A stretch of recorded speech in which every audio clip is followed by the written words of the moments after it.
ಈ ಎಗ್ ರೆಸಿಪಿನ ಪೂರ್ತಿಯಾಗಿ ನೋಡ್ರಿ. ಇದಕ್ಕೊಂದು ಚಂದನ ಹೆಸರಿಡೋದು ನಿಮ್ಮ ಜವಾಬ್ದಾರಿ ನೋಡ್ರಿ. ನೋಡೋಣಂತ ಯಾರ್ಯಾರು ಏನೇನು ಹೆಸರಿಡ್ತೀರಿ ಅಂತಂದು.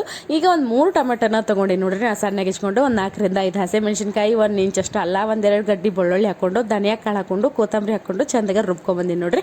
ಈಗ 3ರಿಂದ 4 ದೊಡ್ಡ ಉಳ್ಳಾಗಡ್ಡಿ ಹಚ್ಕೊಂಡೋರಾಗ ಕಣ್ಣಾಗ ನೀರು ಬಂದುಬಿಟ್ಟಿದ್ವಿ ನೋಡ್ರಿ. ಅಳುದ ಹೆಣ್ಮಕ್ಳು.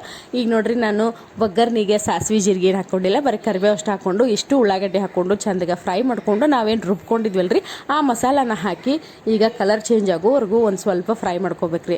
ಈಗ ನೋಡ್ರಿ ನಾನು ಹದ ಹಾಕ್ಕೊತೀನಿ. ಒಂದು ಸ್ವಲ್ಪ ಅರ್ಶಿಣ ಪುಡಿ, 1-2 ಸ್ಪೂನ್ ಆಗೋಷ್ಟು ಖಾರದ ಪುಡಿ, 1 ಸ್ಪೂನು ಗರಂ ಮಸಾಲ, ಆಮೇಲೆ ಎಗ್ ಸಾಂಬಾರು ಮಸಾಲ ಇರುತ್ತಲ್ರಿ ಅದು 1-2 ಸ್ಪೂನು, ರುಚಿಗೆ ತಕ್ಕಷ್ಟು ಉಪ್ಪು ಹಾಕೊಂಡಿನಿ. ಖಾರನ ನೋಡಿ ಹಾಕೋರಿ, ಯಾಕಂದ್ರೆ ಮೆಣಸಿನ್ಕಾಯಿನೂ ಹಾಕೊಂಡು ರುಬ್ಕೊಂಡಿರ್ತೀವಲ್ಲ, ಹಾಗಾಗಿ ಒಂದು ಅರ್ಧ ಸ್ಪೂನ್ ಅಷ್ಟು ಮೊಸರು ಹಾಕೊಂಡು ಒಂದು ಸ್ವಲ್ಪ ನೀರು ಹಾಕೊಂಡು ಇದನ್ನ ಕುದಿಯಾಕೆ ಬಿಡೋಣ್ರಿ. ನಾನು ಆಲ್ರೆಡಿ ಎಗ್ನ ಕುದಿಸಿಟ್ಕೊಂಡಿದ್ದು ನೋಡ್ರಿ. ಈ ಎಗ್ನ ಹಿಂಗೆ ಯಾಕೆ ಹೆಚ್ಚಾಕತ್ತೀನಪ್ಪ ಅಂದ್ರೆ ಸಣ್ಣ ಹುಡುಗರು ಇರ್ತಾವೆ ನೋಡ್ರಿ ಮನ್ಯಾಗ, ಈ ಮ್ಯಾಲಿಂದ ವೈಟ್ ತಿಂದ ಒಳಗಡೆ ಇದ್ದಿದ್ದ ಯೆಲ್ಲೋ ಕಲರ್ನ ಹಂಗೆ ಬಿಟ್ಟು ಬಿಡ್ತಾರೆ.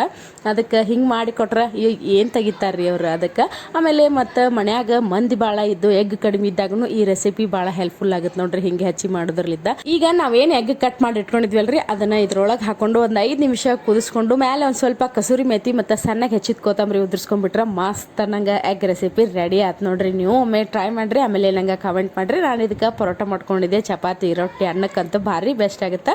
ವಿಡಿಯೋ ಇಷ್ಟ ಆಗಿದ್ರೆ ಲೈಕ್ ಮಾಡೋದನ್ನು ಮರಿಬೇಡಿ.